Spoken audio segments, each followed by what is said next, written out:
Tänään lähdetään makumatkalle Ranskaan. Mennään Bordeaux'n alueelle. Tehdään naudan entrecoteesta pihvi ja tehdään sen kaveriksi punaviinikastike. Ja totta kai meillä on myös itse tehtyä patonkia. Bordeaux'n alueelta meille on valikoitunut Château Garcinin punaviini Rouge de Garcin 2016 vuosikertaa Cadillacin alueelta. 10-vuotias viini vaatii tietysti dekantoimista. Meillä nyt ei mitään dekantteria tässä ole, mutta laitetaan tällaiseen, mä käytän tätä vesikannuna, niin kaadetaan sinne sitä ja antaa sen ilmautua. 10 vuotta pullossa, se tarkoittaa, että se on hyvin siellä tiiviissä muodossa, joten annetaan hetkisen saada vähän kosketusta tähän suomalaiseen ihanaan keväiseen ilmaan. Bordeaux'n alue, varsin tunnettua viinin tuotantoaluetta, jakautuu käytännössä 3 eri alueeseen. Oikeaan rantaan, vasempaan rantaan ja niiden väliin jäävään alueeseen.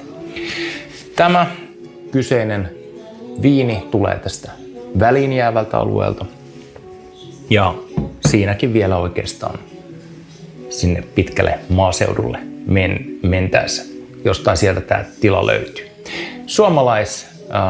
Perusteinen tila, Juha Berglund, muistaakseni oli tämä, joka tätä pitää. Katsotaan vielä, ettei valehdella.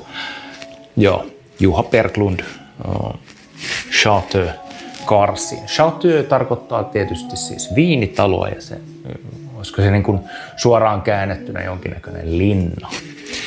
Lähdetään availemaan tätä meidän viinipulloa. Sen on hyvä antaa jonkun aikaa tässä dekantoitua. Se on tärkeää. Käytetään samaa viiniä tähän meidän punaviinikastikkeeseen. Ei tietenkään tarvitse käyttää mitään tällaisia hirveän laadukkaita viinejä punaviinikastikkeeseen, mutta itsellä on ollut vähän sellainen periaate, että samaa mitä juodaan, niin sitä käytetään näihin kastikkeisiin.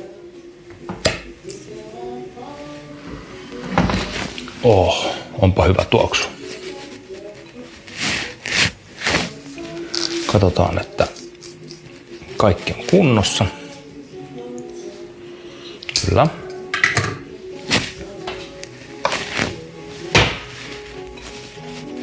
Ja pyyhkästään tosta noin.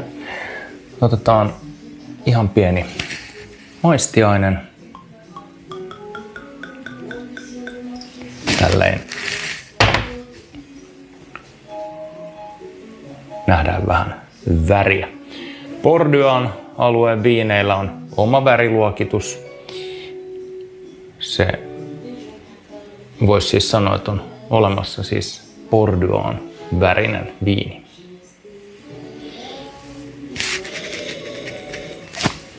Täällä on tanniinia, kivaa sellaista syvää luumua. Vähän tulee sellaista maaperää tuoksussa.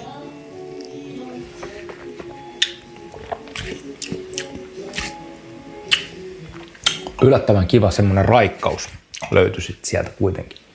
Oikein hyvä. Me käytetään tätä meidän punaviinikastikkeessa. Laitetaan tähän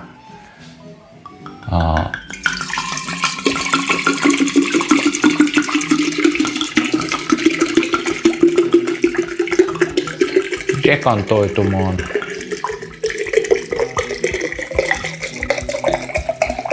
Joskus, jos on näitä vanhempia viinejä, niin kannattaa katsoa, että siellä ei ole hirveästi mitään karstaa pohjalla. Siitä pystyy katsoa voimakkaalla valolla etukäteen. Jos siellä näyttää lilluvan jotain karstaa, niin sitten kannattaa kaadella vähän varovaisemmin. Bordeaux'n viinialueista varmaan yksi tunnetuimpia on Saint-Émilion, joka on siellä koillisosassa Bordeauxta, oikealla rannalla siis. Nimi juontaa jonnekin 700-luvulle tällaiseen bretagnelaiseen munkkiin, joka tuli alueelle ja antoi sitten tavallaan viinille uuden mahdollisuuden.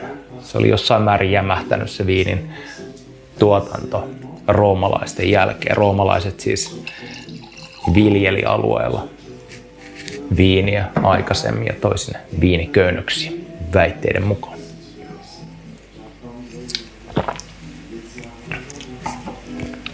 Tää on sopivan voimakas tää viini. Tää sopii oikein täydellisesti tähän punaviinikastikkeeseen. Meidän punaviinikastike, nyt kun me tehdään se bordeauxlaiseen tyyliin, niin siinä tulee salottisipulia, punaviiniä, lihalientä ja luuydintä. Meillä on tosiaan Highlanderin entrecôte ja mä otin Highlanderin nyt muutamastakin eri syystä. Ensinnäkin just se, että Bordeauxn aluetta on aikanaan asuttanut keltit ja keltit tietysti tunnetaan Skotlannista ja Skotlantien ylängöiltä ja he ovat laiduntaneet Highlanderia. Highlanderin kotiseudut on siellä Skotlannin ylängöillä ja tosiaan kyllä niitä on siellä Bordeauxn alueella myös laidunnettu, joskin Bordeauxn alue on myös hyvin, voisiko sanoa, lammaslaumaista aluetta. Toinen syy on se, että tässä meidän punaviinissä on suomalainen kosketus, joten mä halusin tuoda tähän ruokaan vähän sellaista riistamaista vivahdetta. Highlanderissa itsessään on mukava riistamainen vivahde, vaikka se onkin nautaa. Ja jotta me tuodaan vielä Suomeen pikkasen lähemmäs tätä ateriaa, niin mä käytin tähän lihaliemeen hirven vasan lihaliemikuutiota, mitä me ollaan itse tehty tuossa viime syksynä. Muuten lihaliemi on Highlanderin luuydinkiekoista tehtyä, eli kun mä erotin tämän luuytimen, se on tässä näin, näistä kiekoista, otin sen talteen, sen jälkeen jatkoin näiden luiden paahtamista uunissa, lisäsin sinne erilaisia mausteita ja lopuksi pikkasen vettä ja sitten vielä toi hirven lihaliemikuutio, mikä on tehty tosiaan jo ollut tuolla pakastimessa. Se sinne sekaan ja sitten se lopulta suodatettiin tuosta noin ja nyt se on tuossa tallessa. Se me käytetään tähän punaviinikastikkeeseen. Tulee aika hyvä setti. Aletaan hommiin, niin päästään syömään. Punaviinikastike lähtee sillä, että me kuulotetaan sipulia, salottisipulia voissa. En lähtisi käyttämään mitään öljyjä. Tässä näin. Ihan puhdasta voita. Me ei missään tapauksessa ruskisteta sipulia, vaan kuulotetaan se silleen, että se on läpikuultavaa.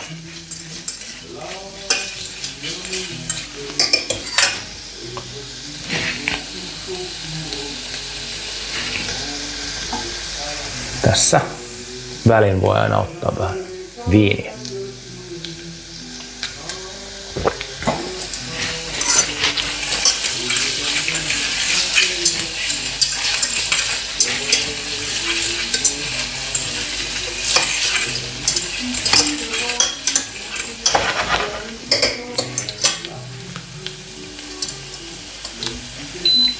Kannattaa pitää lämmöt siinä mielessä maltillisena, että sipuli ei lähde ruskistumaan.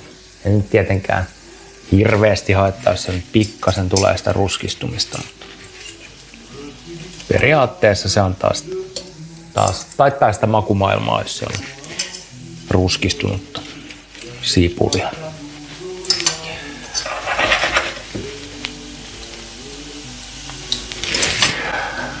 Sitten tosiaan punaviiniä lisätään muutamassa eri osassa. Yleensä laitan silleen, että 2 osaa keitellään ja sitten ehkä vielä ruokalusikallinen korkeintaan sinne loppuun. Nyt lähdetään lisäämään. Laitetaan suurin piirtein ton verran. Lisätään vähän lämpöä. Ja se saa nyt ihan rauhassa siinä keittäytyä kasaan. Keitetään se kasaan ja seuraavaksi lisätään sinne lihalientä. Mutta vasta siinä kohtaa, kun se on sellaista siirappimaista. Eli keitetään sitä niin kauan kasaan, että lopputulos on siirappinen. Hyvä tuoksu. Tämä antaa tavallaan sen rungon, tämä ensimmäinen keitto. Keitetään se kasaan, se antaa sen rungon tähän kastikkeeseen. Sitten lihaliemi, keitetään se kasaan. Ja seuraava lisäys punaviiniä antaa tietynlaisen viinimäisen raikkauden, elävyyden, tuoreutta. Ja sitä me voidaan tuoda sitten siinä lopussa vielä ruokalusikallisella tai teelusikallisella ihan freshia, dekantoitua viiniä.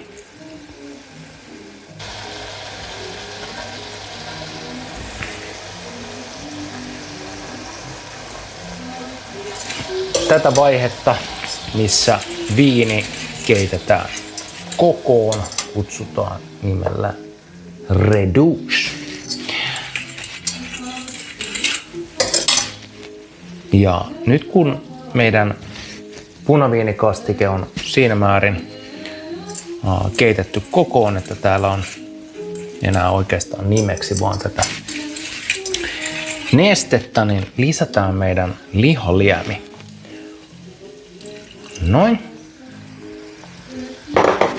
Mitottakaa nämä sen mukaan, miten paljon aiotte tehdä tavaraa. Lihaliemi seassa. Nyt keitetään tää kasaan. Taas voi vähän nostaa lämpöjä. Samalla laitetaan meidän pannu, valurautapannu lämpeämään tosta noin, jotta se on kuuma, kun me aletaan paistamaan meidän pihviä. Mä käytän naudan entrecoten omaa rasvaa tässä paistamisessa. Mä laitan sen tänne lämpenevälle pannulle. Se siinä hiljalleen sulaa ja paistetaan se meidän pihvi siinä.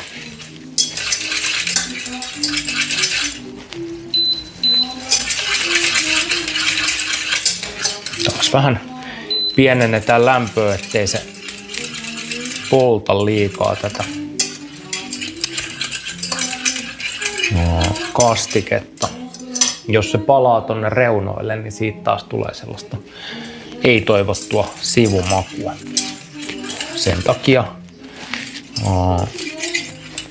pidetään lämpötilat maltillisena. Meillä ei kuitenkaan mikään kiire tässä ole. Nyt tätä lihalientä ei keitetä ihan niin kasaan kuin mitä punaviini. Sanotaan, että kun se alkaa olla tällaista siirappista mössöä, niin nyt voidaan lisätä meidän seuraava annos punaviiniä. Ehkä vielä tilkka. Ja tää nyt enää sit vaan kiehautetaan. Tässä vaiheessa lisätään myös meidän luuydin tänne näin.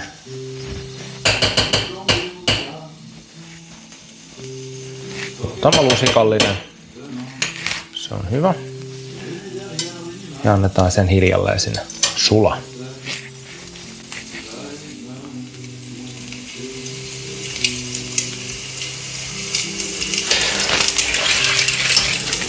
Sitten meidän kastike tosiaan kiehahtaa, niin lisätään sinne tässä vaiheessa suola, musta pippuri. Otetaan virrat pois, ihan tommonen ripaus vaan. Ja nyt tällainen ranskalainen taktiikka kuin Monter au beurre. Eli laitetaan tonne muutama ihan jääkylmä voinpalanen ja hiljalleen tälleen tehdään ikään kuin aaltoja. Ei lähdetä vispilän kanssa enää sekoittamaan, vaan sulatetaan se tänne tällaisella aaltoliikkeellä. Monter au beurre. Miten se sitten ikinä lausutaankaan. Tää antaa sen kivan kiillon tähän kastikkeeseen. Ja voin pitää tosiaan olla ihan todella kylmää, joten hyvä kikka on heittää sen pakastimeen hetkeksi. Nyt tätä ei tässä kohtaa enää keitetä, vaan tän annetaan olla ihan rauhassa. Ja niin kuin näette, niin siitä tulee ihana tollainen kirkas. Tosi hyvä maku. Ehkä ei siihen välttämättä edes tarvii laittaa sitä tippaa viiniä, mutta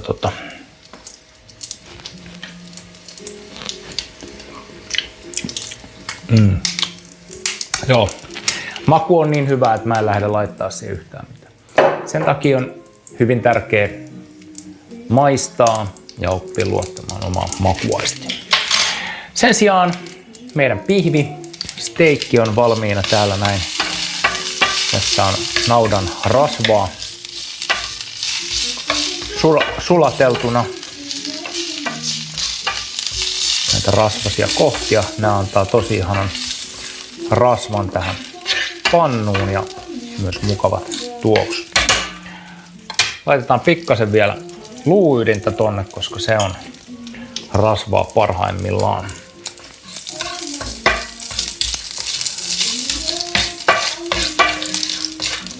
Noin. Nytten laitetaan meidän steikki paistumaan. Tää on suhteellisen kuiva, voisi ehkä olla vähän kuivempikin. Sitä voi paperilla tai jollain pyyhkeellä kuivattaa. Mä laitan hetkeksi vielä vähän kovemmalle ton lämmön. Ja sitten pihvi paistumaan.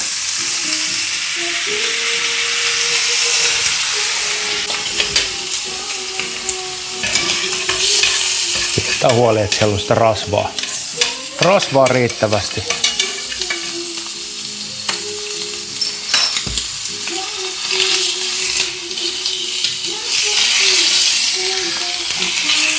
Vähän kaapia tuolta noin, saadaan sitä rasvaa sinne.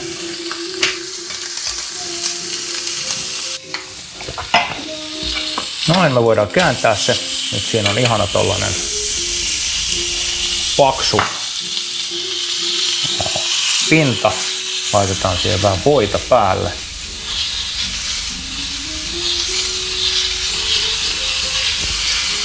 Noin. Samoin nämä kaikki naudan rasvat, mitä täällä on. Ja vielä pikkasen tätä luuydintä siinä päälle. Kansi kiinni, virta pois. Hetki siinä, sit siirretään se lautaselle. Naudan entrecôte punaviinikastikkeessa, patongilla ja bordeauxlaisella punaviinillä vie meidät suoraan Ranskan makumaailmoihin. Suomalainen vivahde toimii oikein hyvin tässä näin. Nyt ei muuta kuin maistelemaan ja antoisia makuhetkiä itse kullekin. Kiitos.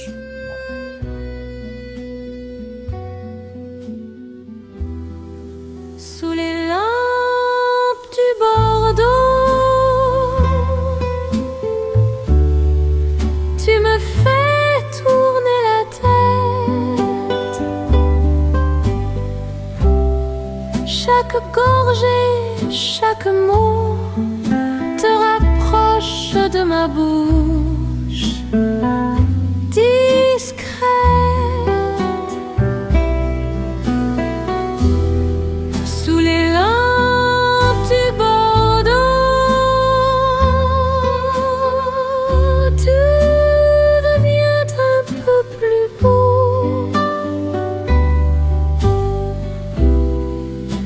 dit-il tout bas.